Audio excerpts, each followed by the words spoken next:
बाप की कमाई हुई दौलत को बेटा बर्बाद करता है, दर्द नहीं होता।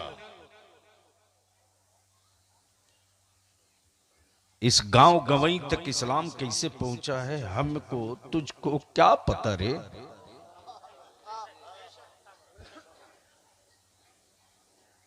जब अमीर हमजा का कलेजा चबाया गया ना, तब इस्लाम आगे बढ़ा।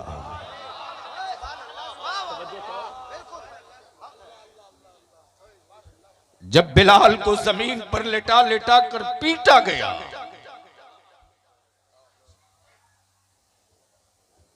कोड़े बिलाल की पीठ पर गिर रहे थे, सफर इस्लाम कर रहा था।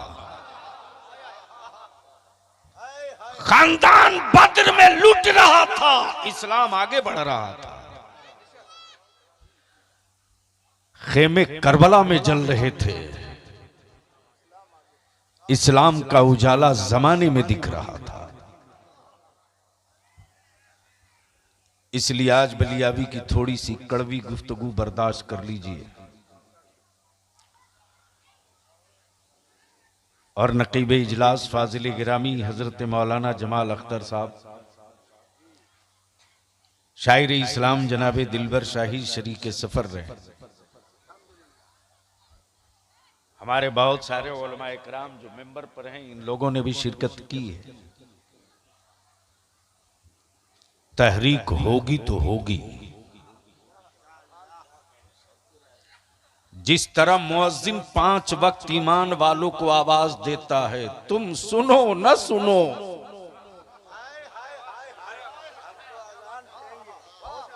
तुम सुनो न सुनो, हम हय्या अलस्सलाह की सदा रुकने नहीं देंगे, देते रहेंगे। पार्टियों की गुलामी का पट्टा डालकर गांव में घूमने वालों, तुम सुनो ना सुनो, मैं अपनी औलादों के मुस्तकबिल की सदा लगाते रहे।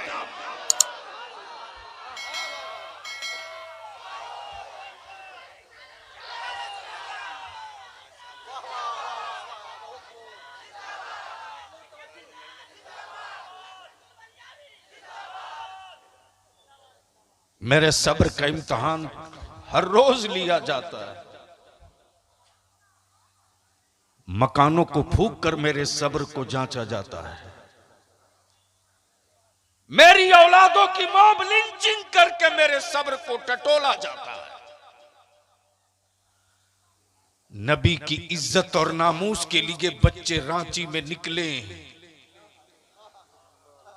तो हुकूमत के वर्दीधारी गुंडे AK-47 से मेरे बच्चों को गोलियां मारकर मेरे सब्र को टटोला जाता। मेरे बच्चे गोलियां खाते रहे, हम सब्र किए। मकानात मेरे फूके हैं, हमने सब्र किए। मेरे बच्चों की लिंचिंग हुई है, हम सब्र किए। लेकिन जहां मेरे नबी की इज्जत का सवाल आ जाएगा, ए मौलाना, यही देखकर मौलवियों को हमारे बच्चे आवारा बन रहे। वो समझ रहे हैं कि मोबाइल में कोई बहुत बड़ी चीज है, तब मौलवी 24 घंटा लगा हुआ है।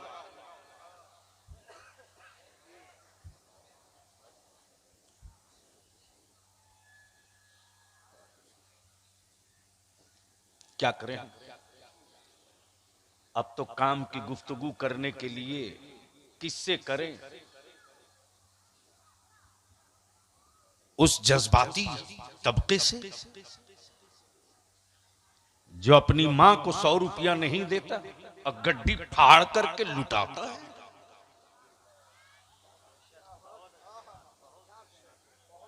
क्या उनसे बात की जाए जो अपने पड़ोस के दीवार की जवान बेटियों का दर्द नहीं सुन पाता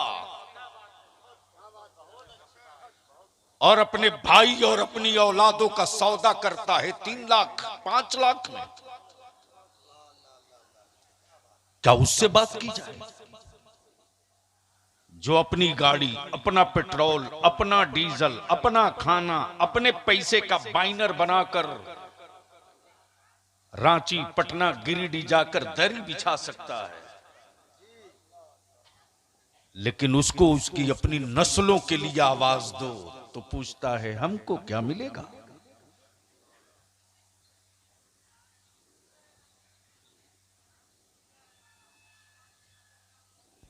अगर हमारे मसाजिद के अइम्मा थोड़ा सा जाग गए और गांव के सदर और सिगरेटी थोड़ा सा होश में आ जाए तो 2 रकात की नफिल अगर नियत बांध लेंगे, अमा जब चंद घंटों के लिए एक इलाके का किसान सड़क पे बैठ जाए तो सत्ता को पीछे हटना पड़ा है। हम नियत बात के सड़क पर हट खड़े हो गए तो जमाने को पीछे हटना पड़ेगा।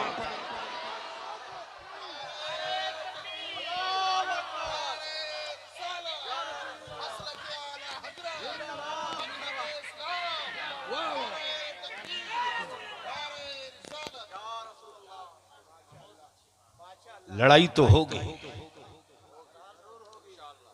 तुम साथ रहो न रहो, इसलिए कि मैं जानता हूं कि ये जंग सबके नसीबे में नहीं है।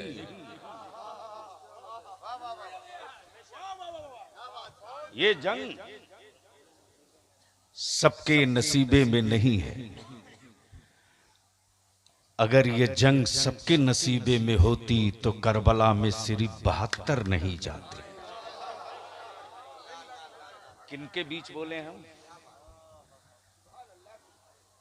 अब तो बोल दो, ओए जोर से बोल दो, चारों तरफ से एक आवाज होकर जोर से बोल दो।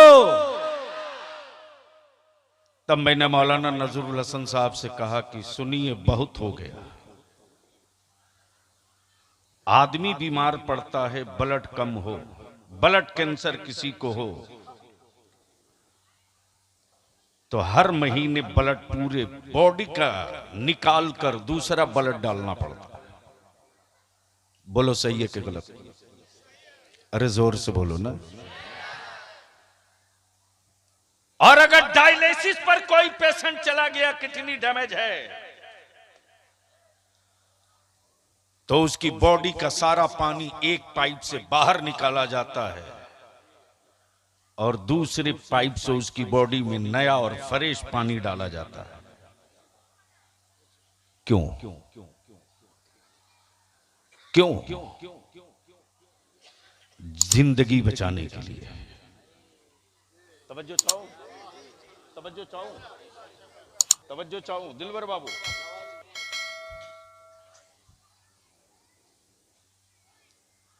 कैंसर के मरीजों का, ब्लड कैंसर के मरीजों का खून बदलो तो कुछ दिन जिंदगी सफर कर ले। किडनी पेशेंट को डायलिसिस पर लाकर कुछ दूर, कुछ दिनों तक उसको आप सेहतमंद रख सकते हो, जिंदा रख सकते हो, लेकिन याद रखना, खून बदल देने से मरीज की नस्ल नहीं बदलती।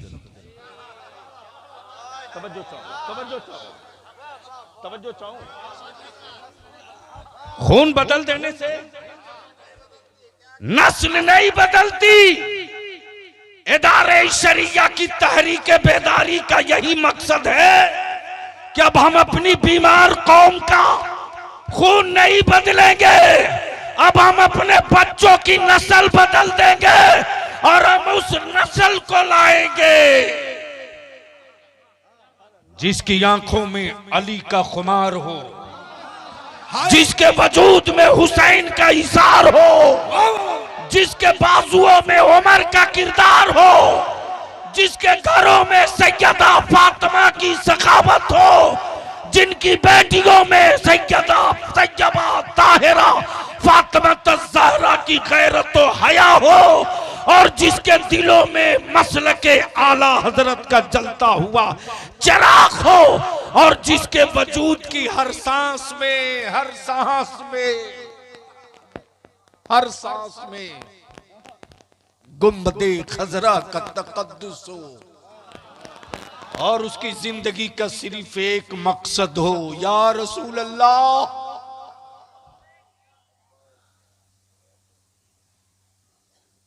जान दी हुई उसी की थी,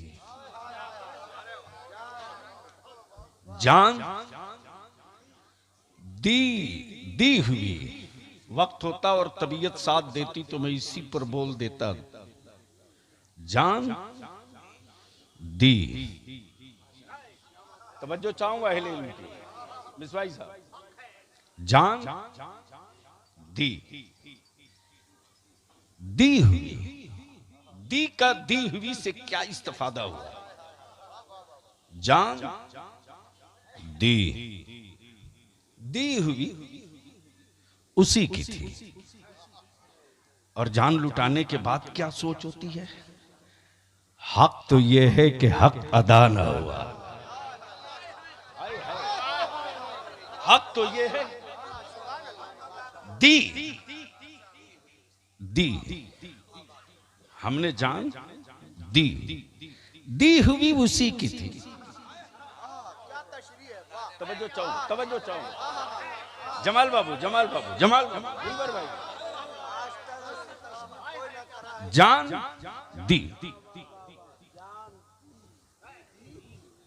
दी हुई उसी की थी, जान दी हुई उसी की थी। देने के बाद कहता है हक तो ये है, देने के बाद कहता है हक तो ये है कि हक अदा न हुआ।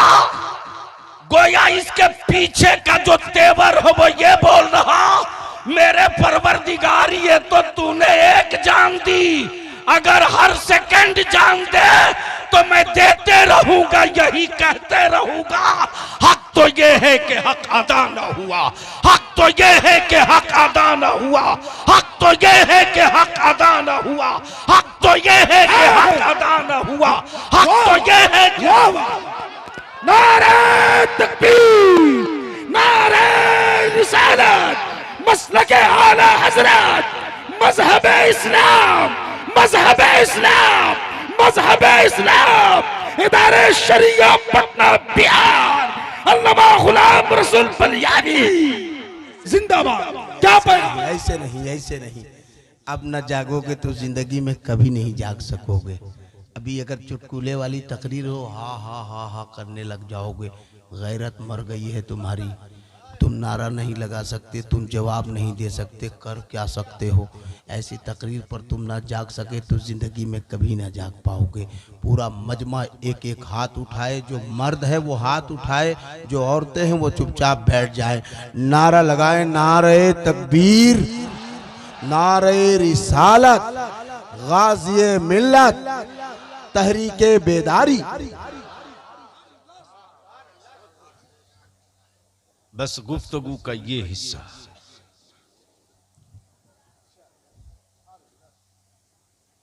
हक तो ये है कि हक, जोर से बोल दो, हक तो ये है कि हक। तवज्जो चाहूं हक तो ये है कि हक। एक वफादार और लायक बेटा अपनी मां की खिदमत करता है, और खिदमत करते करते जब मां साथ छोड़ देती तो आखिर में बेटा कहता है क्या करें, कोशिश तो बहुत की, जमीन भी बिक गई, जायदाद भी बिक गई, सब बेच दिया, उसका हमें कोई मलाल नहीं, उसका हमें कोई मलाल नहीं। अफसोस ये है कि बेटा होने का हमने हक अदा नहीं किया, बेटा होने का हमने हक। मेरे अजीज, उस वक्त तक तेरी औलादों को लोग विकलांग और अपंगु समझेंगे जब तक तुम डर के जियोगे। अभी आए थे मौलाना जमाल अख्तर साहब, मधुपुर में तहरीके बेदारी थी, दिलवर बाबू, उसी दिन रात में इधर ही से गुजरे। जगदीशपुर में कुछ जवानों ने हमको रोका, ये था कि हम जवान कुछ आपके साथ तबादले ख्याल करें। उन जवानों को किसी बड़े सियासतदान ने आंखें दिखाई थी कि ज्यादा मुसलमानों के बच्चों के पढ़ाने की बात मत करो, वरना लाल दरवाजे में डलवा दूंगा। हमारे बच्चे कुछ सूरत, कुछ कोलकाता, कुछ दिल्ली रहते। बच्चों ने फोन किया, मैंने कहा उस शोरमा को कह दो कि रईसुल कलम की एक छोटी सी छेनी आ रही है,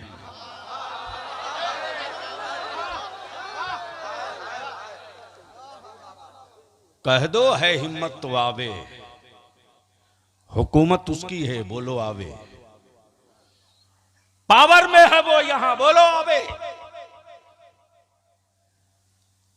उसके आने की तो हिम्मत नहीं पड़ी, लेकिन पर्दे के पीछे से एक पीसीसी और चापानल का दलाल आवाज दे रहा।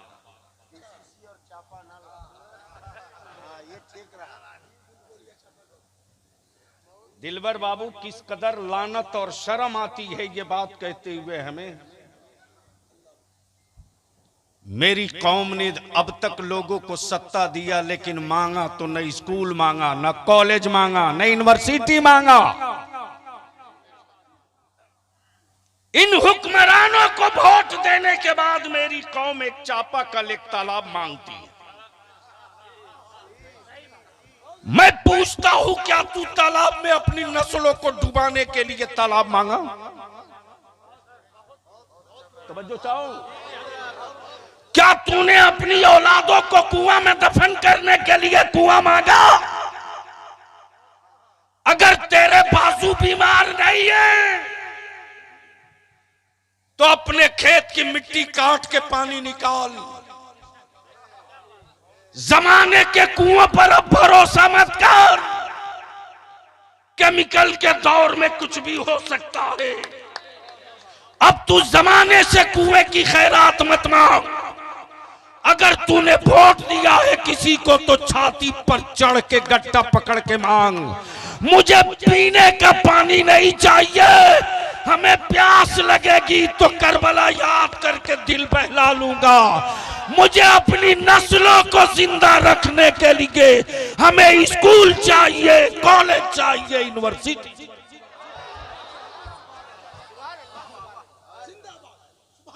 ये बातें तुझको कौन बताएगा? तब मैंने मौलाना नजरुल हसन साहब से कहा कि मदारिस हमारे उलमा चला रहे हैं, चलाने दीजिए। हम जानते हैं कि मेरी कौम पीरों की जबान समझती है, आलिमों की नहीं समझती। मेरा आलिम अपनी पीठ पर सीमेंट की बोरियां लेकर मस्जिदों की तामीर के लिए शहर में गुजर सकता है, लेकिन मेरी कौम आगे बढ़कर यह नहीं कह सकती कि हजरत आप दे, मेरा कांधा होगा। लेकिन माफ करना,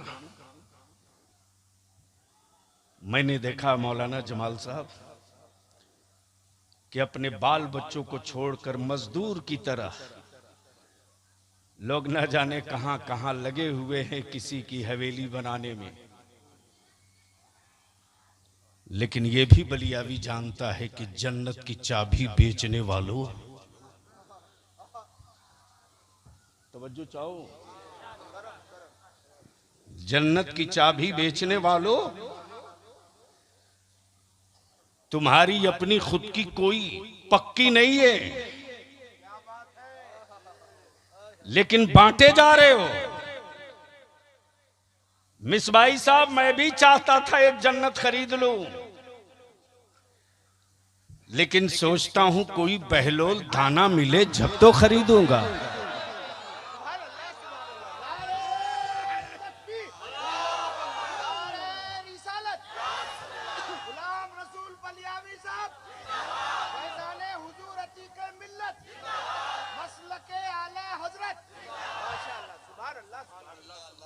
इसलिए आज इतने बड़े मजमे में एक जिम्मेदारी देना चाहता हूं मौलाना सैयद नजरुल हसन साहब को।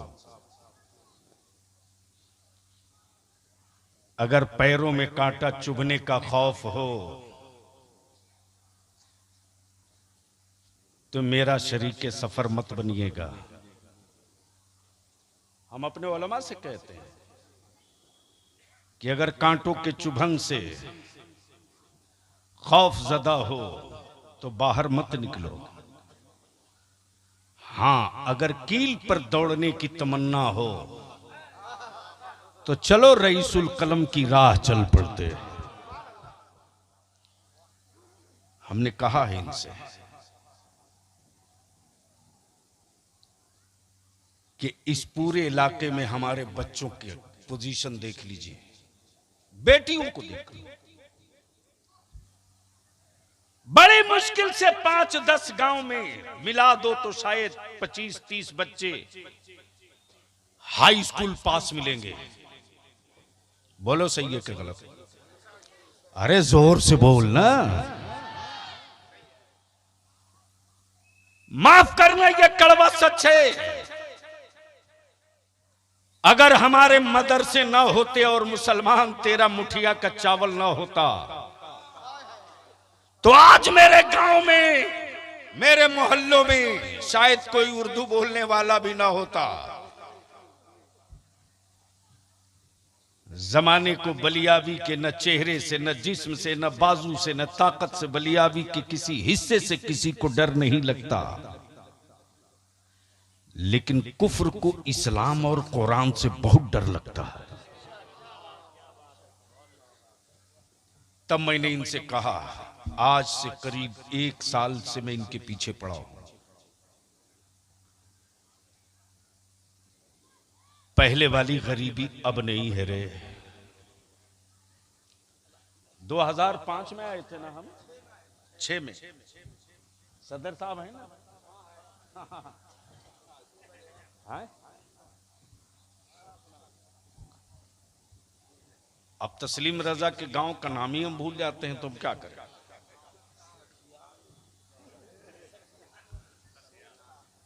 आए?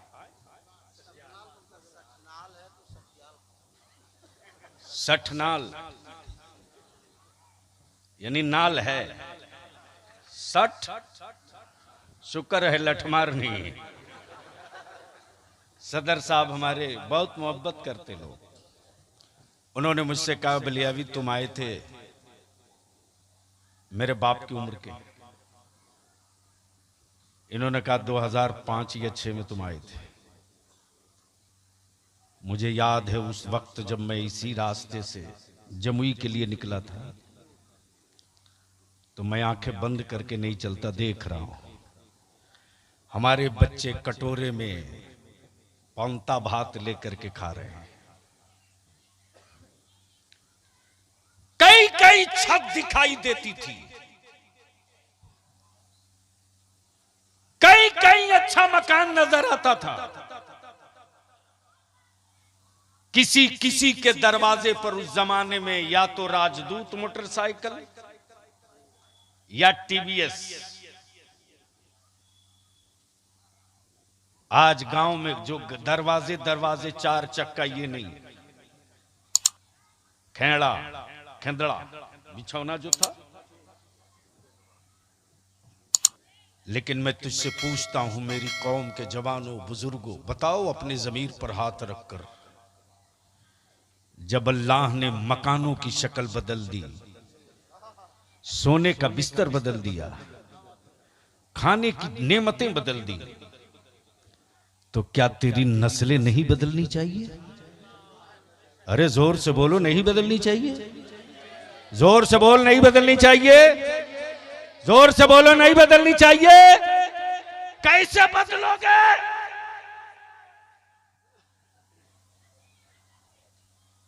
क्या बोला? ताकत से। इसी किस्म का भेड़ा लोग बना के मेरी बच्चों को रखना चाहते हैं। बेटे, कागज से नस्लें नहीं बदलती, मेरे लाल, कलम से नस्लें बदलती हैं। तब मैंने इनसे कहा कि एक इदारा, एक स्कूल ऐसा हो जहां मजहब के साथ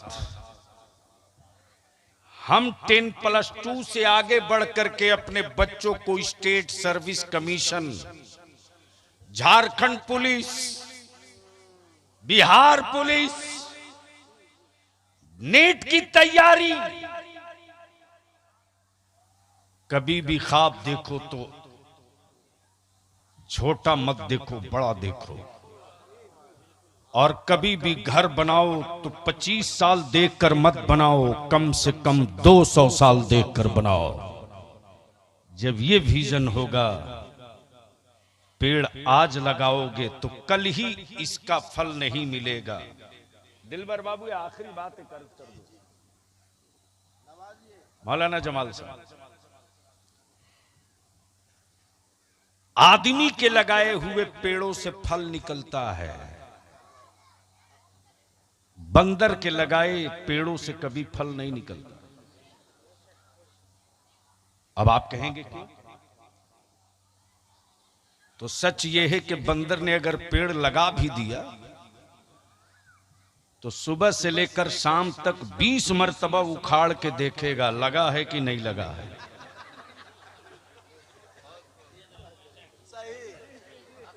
मेरी बात समझ में आ रही है तेरे को? अरे जोर से बोलो ना, आ रही है? 20 मरतबा उखाड़ के देखेगा लगा है कि नहीं लगेगा। यानी वो शाम तक उसको अधमरा जब तक नहीं करेगा, उखाड़ के देखते रहेगा।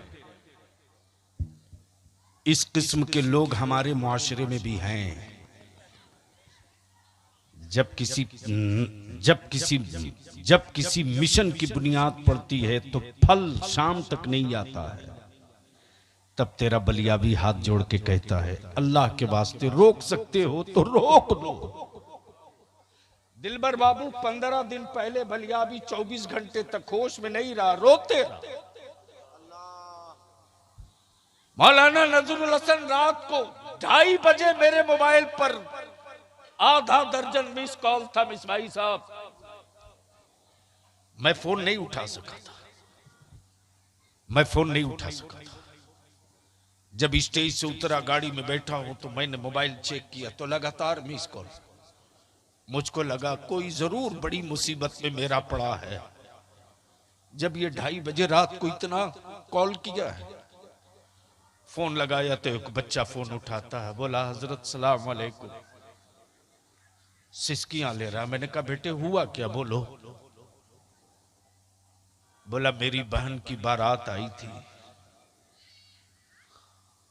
लगभग 150 लोग थे। रात को 20 आदमी का खाना घट गया।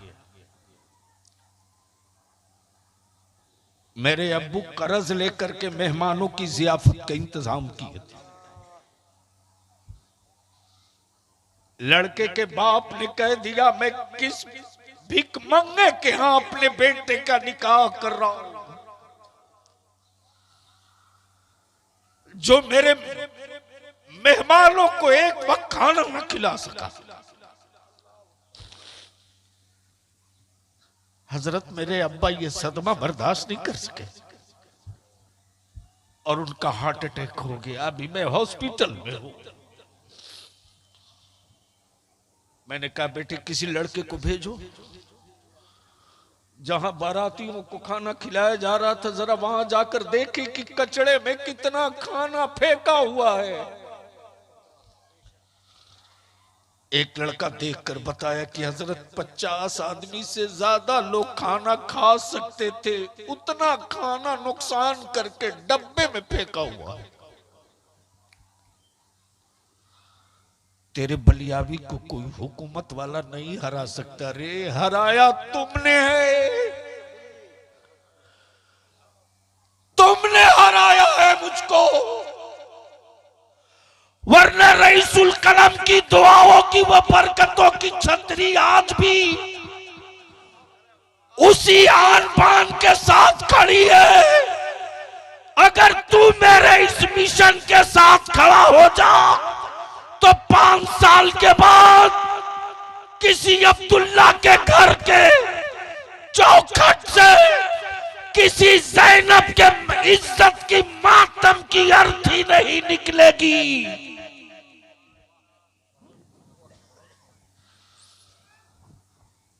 नहीं निकलेगी। तब बलियाबी ने महसूस किया कि मैं अपनी कौम से पूछूंगा कि बता इस कत्ल का मुजरिम कौन है।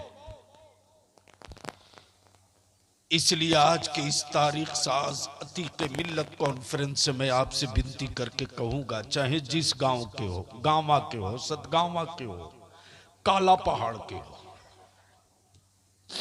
कहीं के भी हो, अगर चाहते हो अपनी नस्लों को बदलना तो हर गांव के जवानों मीटिंग करो, आपस में मीटिंग करो और तय कर लो कि मैं अपने गांव में उस बारात को नहीं आने दूंगा जिस बारात में डीजे बाजा हो। उस बारात को अपने गांव में दाखिल नहीं होने दूंगा। मेरे गांव में अब बाजा बजा कर कोई बारात नहीं लाएगा। आना हो तो मुस्तफा की नात पढ़ते आ, मैं इस्तकबाल करने। नारे तकबीर, नारे रिसालत, मसलके आला हजरत फैजाने हुजूर अतीके मिल्लत हजरत अल्लामा गुलाम रसूल बलियावी। माशाअल्लाह। बोलो, ये ऐसा मुमकिन है? कर सकते हो? अरे बोलो ना, कर सकते हो? कितने लोग कर सकते हो? जरा हाथ उठा के बताओ मेरे को। ये जो खड़े हैं, वो जो किनारे खड़े हैं, जो पीछे खड़े हैं, बैठे, अरे पूरा दोनों हाथ उठा मर्द की तरह उठा के रखो, उठा के रखो। क्या डीजे गाजा बाजा वाली बारात को अपने गांव में दाखिल होने दोगे कि रोकोगे? जोर से बोल के बता। दाखिल होने देगा कि रोकेगा? दाखिल होने दोगे कि रोकोगे? नीचे करो। बारात ले जाओ, लेकिन अल्लाह के वास्ते किसी बच्ची के बाप के मौत का सबब मत बनो। और खाना खाता है मेरा अजीज तो उतने ही लेना जितना तू खा सके। तू किसकी इज्जत से खेल रहा है? आज तू किसी दूसरे गरीब की बेटी के बाप की आबरू से खेलेगा ना, तो याद रखना कल तेरी भी बेटी होगी और तेरी भी इज्जत से कोई खेलने वाला है। तो मैंने तो अपनी जिम्मेदारी अदा कर दी।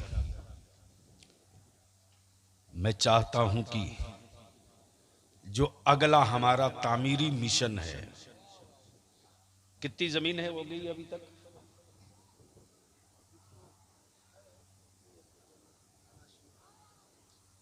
अभी तक जो ले ली गई है कै कट्टा? मदरसे वाली फैजान ताजु शरिया में ही अभी ऑफिस रखी है। अली जामिया फैजुल उलूम धतकी डी रोड पर बोरा बिछाकर रईसुल कलम ने शुरू किया। मौलाना जमाल, वो तस्वीर भी मुझको लगी तो मैं आज भी जब वो तस्वीर याद आती है तो बलियाबी की आंखें रुकती नहीं। वो कैसा आलिम था जो दीन में पढ़ाता था और जुमेरात के दिन खुद ही साइकिल में झोला बांध कर मुठिया तहसीलने निकलता था। Times of India, the Hindustan times ने उस तस्वीर को छापा था। मुझको किसी ने दिखाया, कहा कि असल अल्लामा को देखना हो तो मुझसे मिलिएगा। मुझको भी इश्तियाक हुआ कि मेरे असल अल्लामा को ये कहां छुपा रखा है। तब उन्होंने दिखाया, ये देखिए तस्वीर है मेरे पास कि वो कादरी फकीर दीन में सड़क पर बोरा बिछाकर बच्चों को पढ़ाता था और शाम को अपनी नस्लों को जिंदा करने के लिए दरवाजे दरवाजे मुठियां मांगता था। तो ईमान से बोलो, क्या मैं इस इलाके में आप जरूरत महसूस कर रहे हो कि कोई ऐसा एक स्कूल होना चाहिए? अरे बोलो ना, जोर से बोलो, होना चाहिए, जोर से बोलो, होना चाहिए। हमारे बच्चों को पढ़ना चाहिए। आप साथ दोगे? कोई एक नौजवान हो तो 500 रुपये से मेरी मदद कर दे। आज से इस मिशन की शुरुआत कर रहा हूं।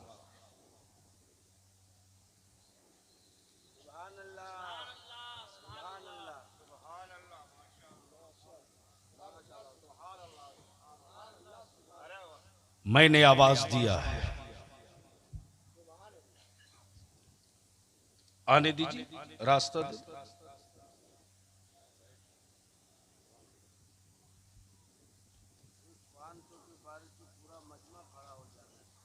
मैंने आवाज दिया, भैया आने का रास्ता दो। मैं जानता हूं कि मेरी कौम के पास चादरों के लिए पैसे हैं, नस्लों को जिंदा रखने के लिए पैसे नहीं है। मैं जानता हूं कि पीरों के